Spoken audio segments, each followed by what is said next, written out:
Seth Mitchell obviously has gotten a lot of exposure recently on HBO. Johnathan has been fighting quite a bit on our big Klitschko events over in Europe. Although he did come up through the Kronk system in Detroit, had an outstanding amateur career, and I think the winner of this fight can clearly be considered the best American heavyweight out there. It's an exciting compliment to the main event, which Adrian Broner is clearly one of the best pound-for-pound fighters on the lightweight division. So we're excited about it. Johnathan had a really big night last Saturday where he got a lot of publicity, actually more publicity as a trainer than as a fighter, where he trained Vladimir Klitschko for his successful world championship defense last Saturday. So with all that being said, I want to introduce Johnathan Banks from Detroit, Michigan. Okay, thanks, Tom. Hello, everybody. Once again, Tom, like Tom said, this is Johnathan Banks. I look forward to this fight.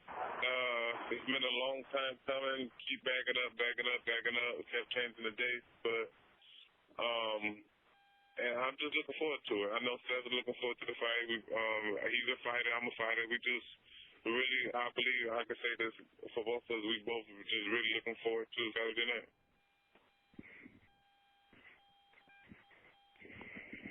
Okay, thank you, Johnathan. Now, to make a few statements, want to introduce a fighter that all of us at Golden Boy are very proud to work with. We believe he is the future of the heavyweight division. He's a former standout Michigan State University linebacker who found his true calling in the boxing ring. He's quickly becoming the kind of fighter that we believe can reinvigorate the heavyweight division in the United States and around the world. Recently, he blasted through top contenders Timur Bragimov and Chaz Witherspoon in a combined 5 rounds. The latter fight showing that not only has the power, but the heart to succeed. With a record of 25-0-1 with 19 knockouts from Brandywine, Maryland, Mr. Seth Mayhem Mitchell. Thanks, Dave. Thanks for the introduction. I want to thank everybody that joined in on the conference call. Obviously, I want to thank Golden Boy. I want to thank my team for allowing me to have another opportunity to perform on this big stage. I'm excited. Like Johnson said, this fight has been postponed for a while. The first time it was due to a hand injury that I had gotten in my fight against Chaz Witherspoon. But on record, my hand feels great. I've been training very hard. Again, very excited for this fight, very motivated. It's going to be a good fight. I respect Johnathan Banks. He has a lot to bring to the table. But at the end of the day, I truly believe in my heart that I'll be victorious. Whatever he comes to the table with, I'll be able to respond. My trainer, not Andre Hunter, we have about 3 or 4 game plans. And, it's going to be, I don't know if you can tell by the excitement in my voice, but I'm ready to show up on the 17th. This is the stage that I want to be on. I believe it's my time. I think that I don't talk much. I'm very humble, but I believe in myself, and I believe that I have the capability and the tools to become heavyweight champion in the world. And on the 17th, Johnathan Banks is just another step, another hurdle that I gotta get over. I'm not underestimating him. I expect him to bring his A game, and with the unfortunate passing of Emmanuel Stewart, may his soul rest in peace. That probably is going to bring, more excitement and more, enthusiasm out of Johnathan Banks, which is only going to make for a better fight. But at the end of the day, my hand will be raised. Again, I want to thank everybody for joining in on the phone call and tune in. If you can't be there on the 17th, definitely tune in because it's going to be a hell of a night of boxing. Okay, awesome. Thanks, Seth. Okay, operator, if we want to open it up now to question and answer, so if you could prompt the press, and then I will actually be the first one asking a question. So go ahead. Great. If you would like to ask a question or have a comment, please press *1 on your telephone keypad. This will place your questions in the order they were received. Again, if you would like to ask a question or have a comment, please press *1 on your telephone keypad now. Okay, and I'm going to ask Seth Mitchell a question. Unfortunately, a member of the boxing media was unable to be a part of this call, so I have been asked to ask you As it's been mentioned time and time again, you were a football player with Michigan State University and Division I football player at that, and very successful. And then you transitioned into boxing. And what has that transition been like for you? What are the parts that maybe are the easiest, the hardest parts, and the most unexpected about transitioning from football to boxing? Seth? The easiest, well, nothing is really easy, but I think the hardest part of transitioning was learning to relax, learning to like slow down and to have balance and you know, just throw punches and combination. Nothing is easy from transferring over to boxing. The only thing, two things that I think have been an easier transition. Me playing middle linebacker, knowing that the tracks of the running backs, having to fill those holes and, you know, having to cut those running backs off. I consider myself to be one that cuts the thing off very well. So I think that definitely carried over in my boxing career.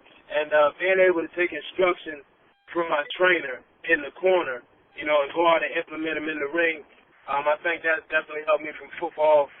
You can go over, in football, you pretty much know what a team is going to do by their formation and things of that nature. So you practice that all week, and then on Saturday, when you go out there, they could line up in that formation and run something totally different. And when you go to the sideline, the coaches say, forget everything that we taught you this week, this is what they're doing, and you have to go over there and have courage and play it out. So I think that's definitely helped me as far as I'm coming over to football. But other than that, football is a totally different beast. I mean, boxing is a totally different beast. Sorry. Okay, thank you so much. All right, operator, go ahead and open up the queue, please. All right, our first question is coming from Dan Raphael from ESPN.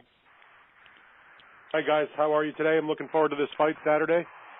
My first question is for Seth. Seth, it's kind of an interesting situation you're in. You know, you're getting another fight on HBO, but your opponent, Johnathan Banks, is now the trainer for the heavyweight champion Vladimir Klitschko, a man that has mentioned you as a possible opponent, somebody that you and your team have talked about in the future fighting someday and being able to step up to that challenge. How much do you think a victory over his trainer is going to get his attention to put you in a position to be one of his challengers in the near future? I mean, I think he could do well. It was funny to me. I was thinking the same thing as I was watching the fight this Saturday. But I think a victory over Johnathan Banks will ultimately, you know, get me closer to my title shot, whether it's the Klitschko's or whomever, you know, it is. But it's still, I think it'll still be at the latter part of 2013. My team and I, we have a plan, and we had a plan since day one. And the latter part of 2013 has always been that plan. But I think, to answer your question, I think looking impressed against Johnathan Banks would definitely increase those chances. And Vladimir probably would want to fight me. Would want to fight you if you knock off his trainer. Is that what you mean? Yes. More so than he does already. Absolutely. Okay, and Johnathan, I know we spoke before you had the fight that you trained Vladimir for this past Saturday against Wach, but I'm wondering for you, how difficult of a process was it to go back and forth mentally from being the guy that has to be the trainer for the heavyweight champion, and because I know you were doing the double duty of training for this fight as well as getting Vladimir ready, to go back and forth mentally from, okay, now I'm getting the champ ready for his fight, and then when you go into your own training with your own trainer, Sugar Hill, to then mentally go to the point where, okay, now I'm a fighter, not the trainer. How difficult was that, and now how are you dealing with it that your Klitschko fight is behind you, and now you can focus 100% on getting ready for getting ready for Seth? Okay, first of all, hey, Dan. It wasn't a big issue well, I guess what I want to say, it sounds bigger than what it really is. The issue is what I'm talking about. It wasn't a big issue at all. It's all a part of boxing. I'm a fan of boxing. I love boxing, and it's just all a part of boxing. I didn't have to step outside my box one time. I didn't have to step outside the sport, should I say, one time. It was all inside of boxing. So to be able to train him and also have my trainer, I have to train for my fight. It wasn't. Okay, hang on one sec. Somebody has to close their window. Johnathan, do you have a window open, or who's on the phone in a car? Mr. somebody can go ahead and, Johnathan, you're going to have to repeat that because we could not hear you. Okay. I said the transition wasn't as hard as people really thought it was. It actually sounded harder than what it really was. It wasn't an easy task. It had a little difficulties because, like I said, I had a big fight coming up, and also had to get Vladimir ready for his big fight. But I thought I handled it pretty well. I'm glad his fight is over with, and I'm looking forward to mine. One other question for you, John. Can you just talk a little bit about your experience in being the head man in a corner for the first time on Saturday? How did it go for you? How did you feel about it? And were you a little concerned when Vladimir got touched in that 5th round there? It looked like he might be in a little bit of trouble at the end of the round, and you maybe had when you did do a very good job staying calm in the corner, but how were you handling that emotionally when you saw what happened?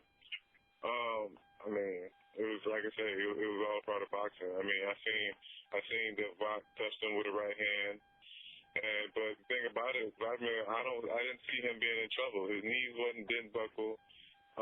It wasn't a sign that he was going down. Vok didn't even, I don't believe he had any energy to turn up if he wanted to anyway.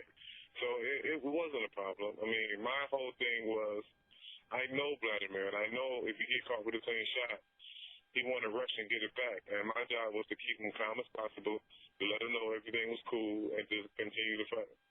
And you were comfortable doing the training for the first time? Can you repeat that again? I said, how comfortable were you being the guy that everybody looked to in the corner for the first time? That's a pretty big spot, never having been in that position. Now all of a sudden it's not just training any old guy, you're training the heavyweight world champion. Exactly. Well, it was comfortable because it wasn't my first time training someone, because I've been doing that off and on for a very long time anyway. So it wasn't my first time out, but it was my first time on the highest stage in boxing. So that made it it was a little nervous starting out, but I mean, it is what I do. Boxing is what I do. That's my life. So I just, went right into it. The same as a reporter, like you as a reporter, you was writing a big story or a small story. The format is the same. You just got a different energy because it's a bigger story. You know what I'm saying? So it's the same thing. Gotcha. Thank you very much, Seth. Thank you. Johnathan, thank you. See you guys on Saturday. Appreciate your time. Thank you. All right, and our next question is coming from Keith Idek from The Record. Johnathan, thanks. And I was just wondering, will you go to the memorial service tomorrow? Will you be able to do that, or what is your plan for the rest of the week? I'm sorry, the question was me? Yes, Johnathan. I think the memorial service is tomorrow in Detroit, if I'm not mistaken. Will you be able to attend that, or? Yes, the memorial service is right here in Detroit tomorrow, and yes, I will attend it. Okay. Can you kind of just let us know what Emmanuel meant to you? Obviously, he meant a lot to your life. Can you elaborate on what he did for you? Wow. Okay. You're talking about going back to a 15-year-old kid, that looked up to this guy who kind of started growing up around the Lennox Lewis training camps, him flying the Big Bear to training Oscar, and then later on coming training Prince Austin. So, I mean, he kept me in boxing. He kept me around boxing, and I really, really learned a lot from him as far as life, as far as a man, as far as a fighter, and as far as actually the fundamentals and training about boxing. Because I used to even live with him for a few years at one point. So, I mean, at one point for years and years, we was together every day. We traveled together. Even when he went to broadcast shows at HBO, I would go with him a lot of times. So, as far as what he meant, I mean, anything, I guess, what a father would ever mean to a kid, you know what I'm saying? He meant a lot to me because, I mean, the guy was a great mentor. He was a great father figure. He just was a great overall person. And for me, and his life to enter in was nothing but a blessing for me. Johnathan, how will you be able to on Saturday night? Obviously, it's a big night for you, a huge fight for you, and obviously an emotional time the last couple of weeks after Emmanuel passed away. How do you kind of channel that in the positive direction and not allow yourself to become too emotional when that fight comes down? I mean, It's all basically what he just. If you really think about, I really think about a lot of things he ain't even told me. And that's what it is. And when it comes to fighting, you got to shut everything out. Fighting is like going to war. You got to shut everything out, and you got to go to war. No matter what's going on at home, when you got to go, you got to go. And that's just the situation that is at hand. Saturday night, I have to go. No matter what's going on this week, no matter what's going on last month, on Saturday night, I have to be prepared to go. Thank you, Johnathan. I just have one question for Seth. Seth, I was just wondering what you feel you got out of your fight against Chaz Witherspoon, where you were in a little bit of trouble and obviously fought through it and won the fight. How much did that help you develop as a fighter? I believe it helped me develop a lot. I tell people all the time, if they would have asked me how I would respond to adversity, I would have told them I would have responded how I responded in the Chaz fight. But until you get put in that situation, you really don't know. And for me to get put in that situation and come through as I did, I think that it showed signs of of a true champion, somebody that definitely has the heart, has determination. It showed recovery. I wasn't over anxious. I stayed composed and stayed calm. So I think it helped me out a lot and let me know that, I can fight through adversity, win in trouble. At the same time, I don't want to continue to put myself in those situations and let me see why I got in that situation, the things that I need to work on. So overall, I think it helped me out a lot. Thank you, guys. All right, and our next question coming from Bob Villan from USA Today. Bob, please go ahead. Hey, Seth, how you doing? I'm doing great. Yourself? Not too bad. Hey, Keith kind of asked my question. I wanted to talk about your defense. You obviously had trouble when you first started fighting Chaz. And is your defense something you've been working on since that fight? Definitely. As a fighter, I definitely don't think I know it all. I've only been boxing almost 6 years now, and I just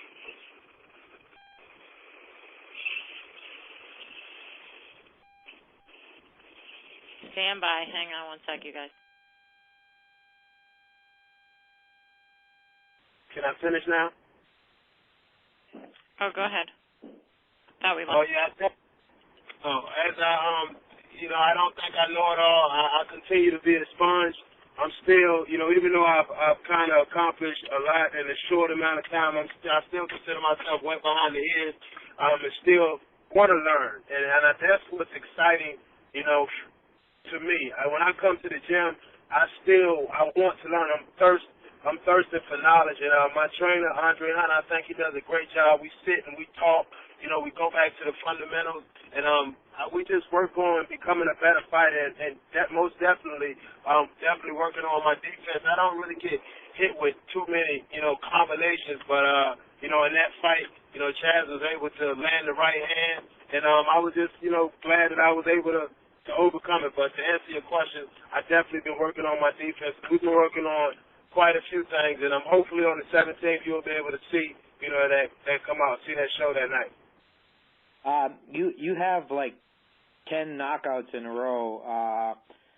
My question is, will your experience against Witherspoon make you a more patient fighter, or will you come out looking for that knockout right away, or how do you handle that? Is it? I guess it's different for every situation, but can you talk about that?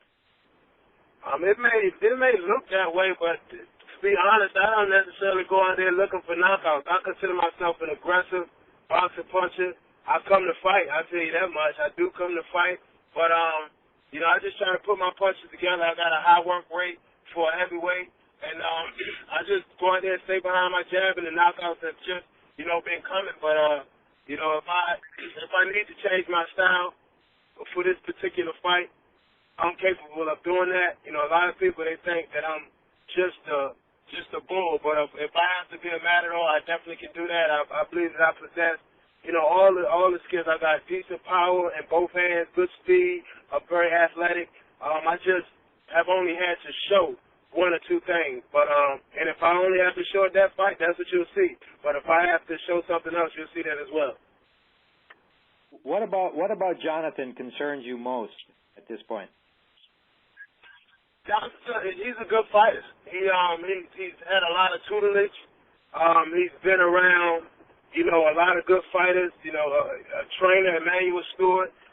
He sparred with Lennox Lewis. He sparred with the Klitschko. So he has a lot of experience, and he knows his way around the ring. And he's definitely showed that he can get off the canvas and get up and win. So he shows that he has heart. But he's a good counterpuncher. And he likes to set traps, and he has a nice little tricky right hand. We've been watching him, so I'm well prepared for Mr. Banks. But at the end of the day, I truly believe in my heart that my hand's going to be raised at the end of the night, whether it goes 1 round or whether it goes 12 rounds. All right, thanks, Seth. Good luck. Thank you. All right, and our next question is coming from Lem Satterfield from RingTV.com. Hey, guys. How are both of you doing? I'm good, Jeff. Good. Hey, Johnathan. Good talking to you last week. I wanted to ask you, Dan Rayfield asked you about mentally the transition from being trainer to fighter during the course of a day. I wanted to know mentally and physically, first of all, how you did that. Did Vladimir come in the morning and you trained him, and then you trained after him, or was it vice versa? And then physically, how was that for you at the end of the day? Were you worn out? How did you feel? Because nobody does that. Yeah. Well, our schedules. I set my schedule to train. When Vladimir trained in the morning, I trained before he did. By the time he got in the gym, I was just there ready, waiting on him. And afternoon was the same schedule. I just trained before him. So by the time he got there, I was dressed for him and ready to go. At the end of the day, yes, I was completely exhausted. I slept like a baby every single night. So it was instead of 2 days, it was 4 days for you. 4 days, yes. It was 4 days, yes. Wow. Does your, Seth made a reference to this, that you've sparred with Lennox, you've sparred with the Klitschkos. Does that give you any kind of advantage in terms of assessing your opponents and enduring what they bring to the table in the course of a fight? And that's one question. The other question is, as a trainer, cerebrally, does that give you an advantage in assessing your opponents? After the first question, I don't believe it. I'm going to say no. By sparring those guys, it doesn't give me an advantage because none of those guys is Seth Mitchell. And first of all, I just want to say I take my hat off to Seth Mitchell because I think he's a hell of a fighter. My personal opinion about him, I think he's a hell of a fighter. And like I say, no, it doesn't give me an advantage at all. All the opponents that he fought and all the opponents I fought, I mean, that was good. That was good for those particular times. Seth Mitchell brings a whole different energy to the ring than most opponents, and I feel I bring a different rhythm to the ring than most opponents.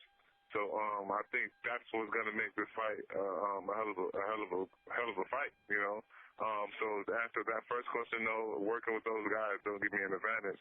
And could you please repeat the second one? Second one was more or less being a trainer, having a trainer's mind and a trainer's, acumen. Does that give you any upside to assessing your opponents from a trainer's mental standpoint? I'm not going to say an advantage, but it definitely equips you with another piece of equipment as far as being prepared for different things. Looking at it from a trainer standpoint, trainer usually a trainer will say a trainer object his job is to speak and give directions. That's pretty much it. So I try not to look at it from a trainer's point because I can't speak to nobody and give them directions except myself. So, but it gave me a different outlook about boxing, which is really good, and it's a part of it that gave me the outlook that really keeps me motivated, got me really excited about fighting all the time because that particular different outlook I have as far as a trainer. But I don't see it as no type of advantage.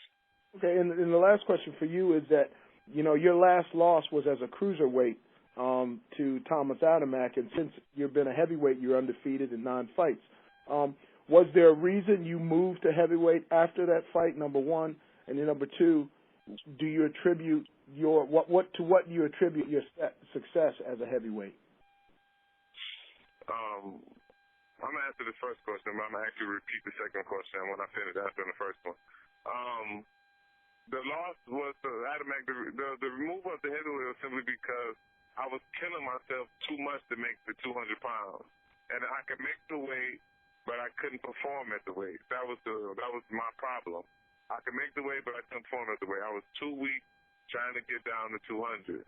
And it just took a toll on me. It took a toll on me in a big way. Not taking nothing against Adamek. He did what he was supposed to do. But, I mean, I really, really had nothing left to fight cruiserweight.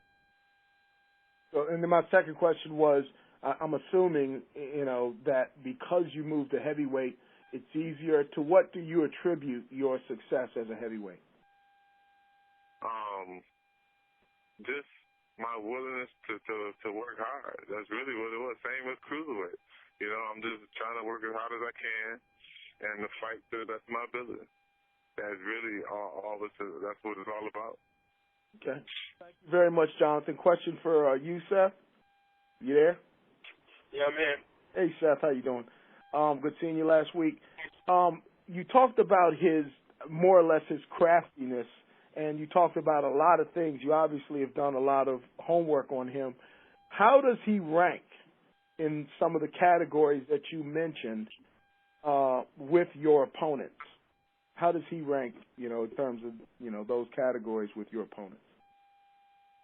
As far as the opponents that I've faced in my career? Yes. I think he's with the Chaz Witherspoon and Timur. Like I said before, I think my team is doing a great job in moving me. He brings something different than my last 2 fights, though.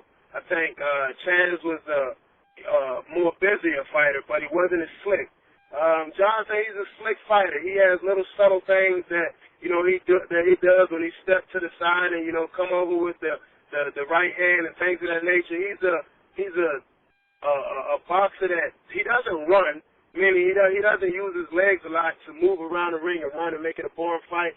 But he definitely knows his way around the ring and taking small steps, economizing his movement to get the punches that he wants. And those are some of the things that we noticed, and those are some of the things that we definitely worked on to try to alleviate, some of the things that he wants to do. But I think this is a solid test for me. It's a different style of opponent that I'm facing thus far in my career, and I'm excited about it and I'm ready. Last question for you. Do you think that this is a fight? Bob made a reference to the fact that you've been knocking everybody out, and I know you box your way into position to score those knockouts.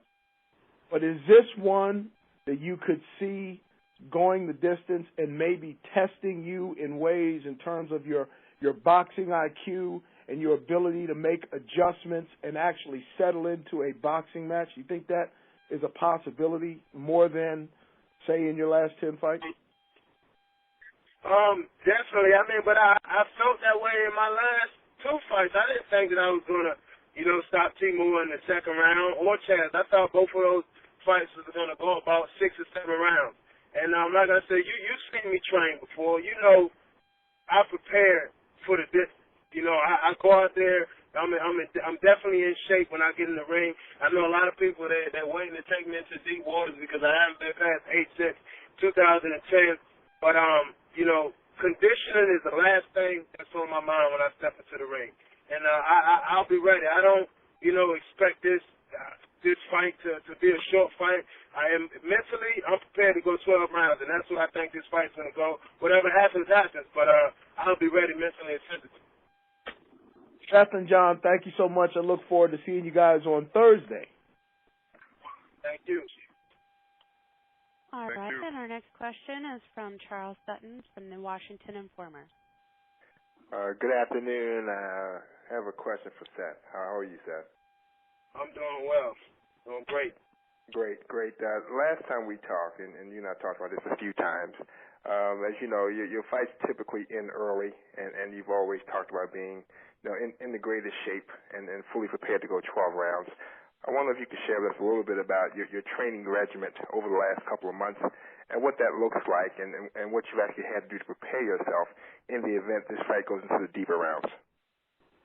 Well, I don't want to give away too much of my secrets, but just know that I train very hard. I take my craft very seriously, and when it's about 2 months, away from the fight, I cut back on a lot of things. I eat extremely healthy, and I'm working twice a day. I'm working 6 days a week, and twice a day, 5 of those days. But we're prepared. All right, we do certain things in the gym as far as my sparring, punch count, things of that nature, high reps. We prepare well, but I know I'm not giving you too much, and that's definitely intentional. I don't want to give away my secrets, but we train extremely hard, and we're very prepared when we get into the ring, when we step into the ring.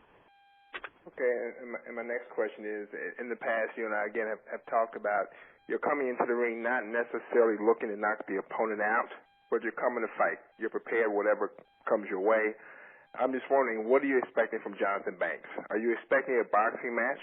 Are you expecting to have to go toe-to-toe? Are you expecting to go the distance? What's your expectation going into the fight?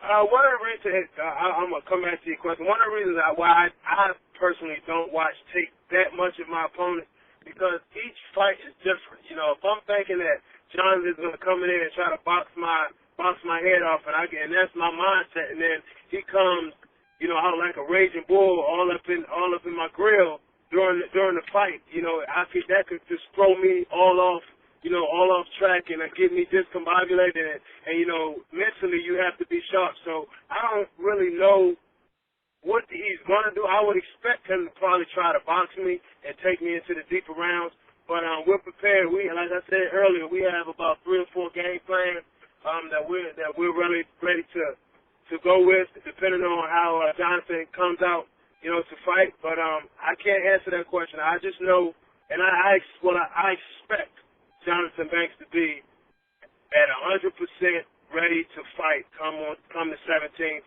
He knows I'll be. He knows I'll be ready, and I hope and I expect that he's ready to fight and be 100% on the 17th. Okay, Johnathan, are you there? I'm here. How you doing? I'm well. I'm just wondering, given the fact that Seth hasn't gone deep into many of his fights, is it one of your primary objectives coming into the fight to get him into the later rounds? And secondly, do you think that getting him into the later rounds will increase your chances of winning the fight? I think what increases my chance of winning the fight is me digging down, getting in shape before the fight. But with him not being in the later rounds, and I think that has nothing to do with the fight at all, because as anybody knows, he's a big puncher. A big puncher has a chance from bell 1 to bell 12. I don't care if he's dog tired. He has a chance to win the fight because he's a big puncher. So I think the longer the fight goes, it's not like it's getting safe for me. No, it's getting more and more dangerous. You know what I'm saying? So, no, I don't think that would be an advantage at all. I don't look at the rounds he's been, or no, he hasn't been this amount of rounds I've been on. No, I don't get off into that, because it really doesn't matter. You know what I'm saying? It doesn't matter, because you don't have to go 12 rounds every fight to be able to go 12 rounds for one fight. You know what I'm saying? So, and like you say, he knows that I know that he's coming in to be in good shape. He's always in good shape and ready to go. So that's what's in my mind mentally, know that he's in good shape. So, and once again, like I say, no, I don't think there's going to be an advantage if the fight goes past 6 or past 8 or past 9 rounds. Okay. Well, thank you for your time, gentlemen. Good luck to both of you. Thank you. All right, and our next question comes from Corey Erdman from Ring Magazine. Hey, Johnathan, how are you doing? I just wanted to ask. Good, are you? Good. Tom kind of mentioned off the top of the call that you get more publicity sometimes because of being Vladimir's trainer. And I just wondered, have you felt kind of overlooked as a fighter because people see you now as Vladimir's trainer, or in the past as Vladimir Vitaly's sparring partner? Have you felt overlooked in terms of what you've been doing in the ring as a heavyweight?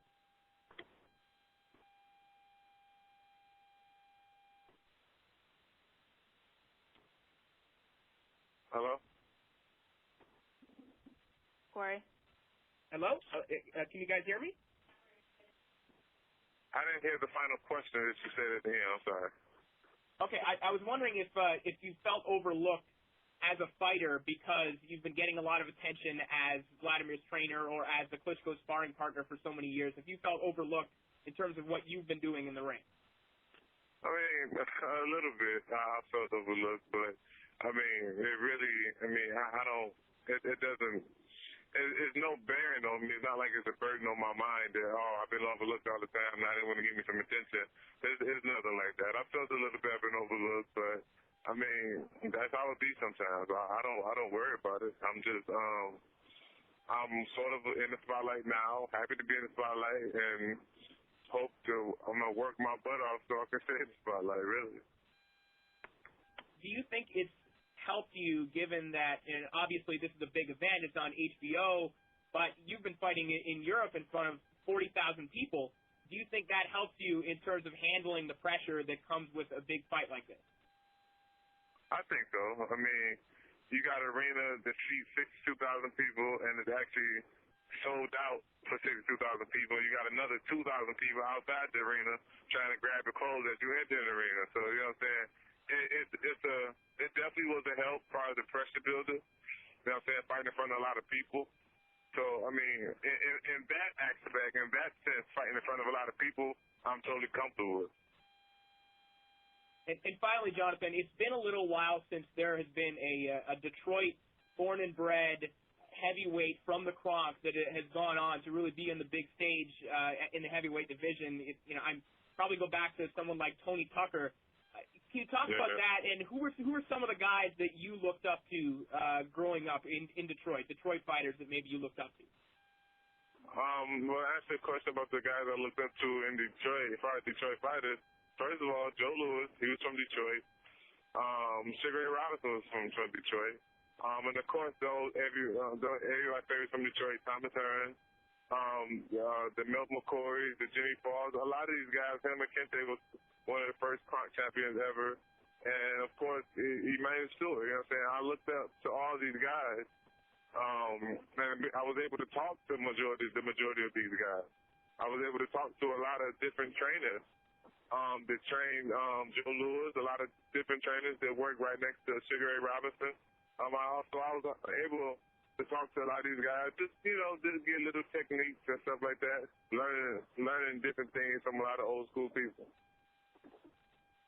Perfect. Thank you, Johnathan. No problem. Thank you. All right. We've got time for two more questions, and our first of those is coming from Jeffrey Freeman from KO Digest. Thank you. Question for both fighters. I'd like to start with Seth Mitchell, if I could. Seth, with Eddie Chambers apparently moving down to cruiserweight, you look poised to take on the role of the best American heavyweight out there. I was wondering if you could tell me, how important is that to you, and how important is bringing the heavyweight championship of the world back to the USA? How important is that to you? It's very important. As I say all the time, I never, proclaim myself to be the great American hope, the great American heavyweight. I just, honestly, man, I just try to work hard, stay humble, stay focused, and try to reach my goals. I believe in myself, and I believe that I have the ability to become heavyweight champion of the world. And Johnathan Banks, he's standing in my way, to achieve that goal. And I'm not taking it lightly. I'm ready to go, but it definitely would mean a lot, to me to become a heavyweight champion of the world, just to be the best. Whenever I get into something, I want to become the best at it, and becoming a heavyweight champion of the world would definitely solidify that. So I'm anxious. I'm excited. I truly believe the future is bright for me, and it's exciting for me right now. You know, when I lay down at night and I just think about the future, and you know, it's just bright. And the next step again is the 17th. And I know I keep saying it, and it sounds redundant, but it's the truth. You know, where I'm trying to go, Johnathan Banks is in my way, and it's on the 17th. It's going to be a fight. And again, I definitely plan on being victorious, but to wear that strap, you know, to bring those belts back, because the Klitschko's, you know, they're champions right now. They've been champ for the last, you know, 6, 7, 8 years, and you know, rightfully so. They deserve all the credit that they get, and they're consummate professionals inside the ring as well as outside. But you know, the heavyweight division needs some more excitement, and I do believe that I possess those tools to bring it back. Seth, is there a current or a past fighter that you admire and/or model your style after? Not really. Like I said, I literally just got, you know, involved in boxing 6 years ago. There's nobody that I really looked up to as a fighter. If you probably ask Johnathan this question, he probably, you know, could say, well, I used to look up to so-and-so as a boxer, but that wasn't, you know, my thing. I wanted to be a football player.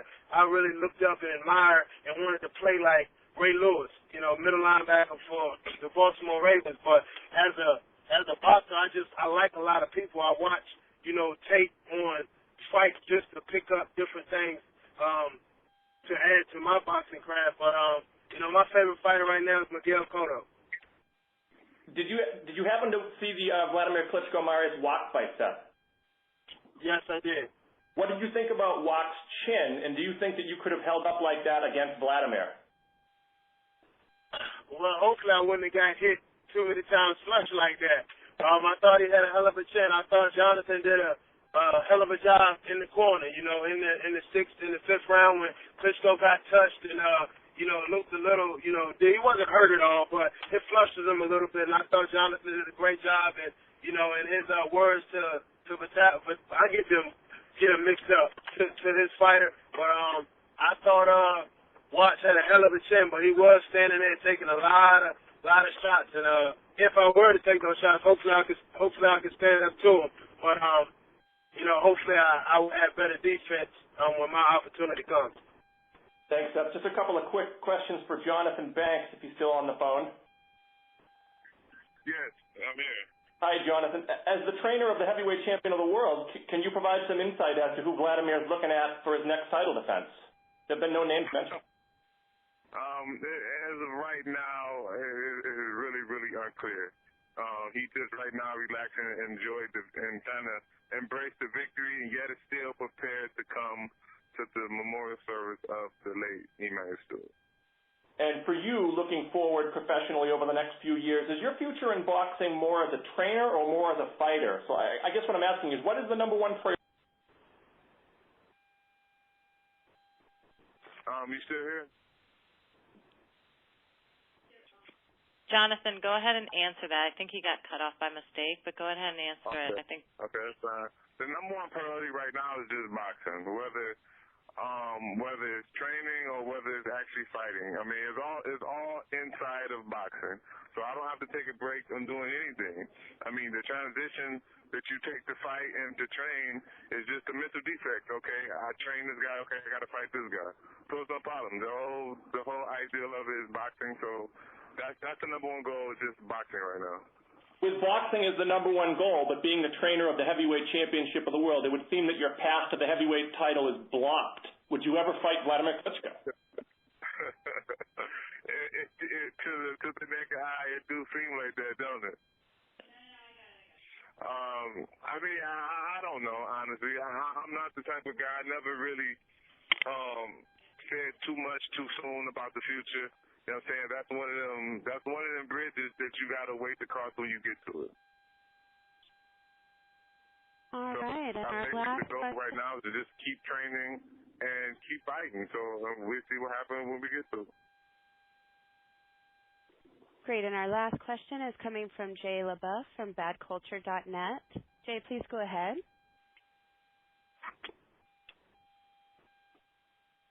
Being on the call today. I know we kind of whipped the dead horse today with asking you about your training duties between Klitschko and your personal training. in the event that you're not victorious in your fight this weekend, will you continue to battle on, or would you want to shift more into the direction of training? Once again, that's really a difficult question to answer because, it's one of them bridges that you got to cross when you get there. As of right now, my plan is to continue to train Vladimir as he needs me, because he asked me to be there.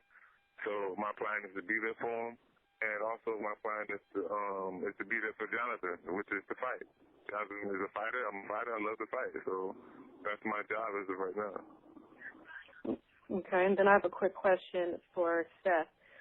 We've also touched upon the fact that your right hand is ready to battle with Johnathan this weekend. Do you feel any type of uncomfortableness mentally about using your right hand, even though it's medically healed? Do you feel uncomfortable launching any power shots when you get into the ring this weekend? As of right now, my hand is 100%. The doctor said it only takes 6 to 8 weeks to rest, and by the fight getting pushed back and postponed, I actually rested it for 11 to 12 weeks, so about 3 months. And for the last 3 months, I've been hitting the heavy bag. I've been sparring. I've been hitting and missing, not holding back at all. And so it's ready to go. I mean, it's 100%. Now, who's to say I could go in there and throw the first punch and my hand starts hurting? But as of right now, my hand is 100%. I have no ill effect, from my previous fight, and I'm ready to go. And you won't see me holding back any punches come 17. Thank you, gentlemen. Good luck to both of you. I'm looking forward to seeing your fight. Thank you very much.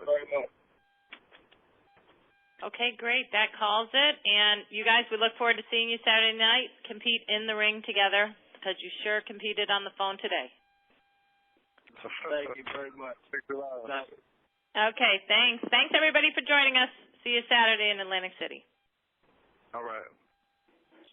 Bye-bye. The moderator has terminated this call.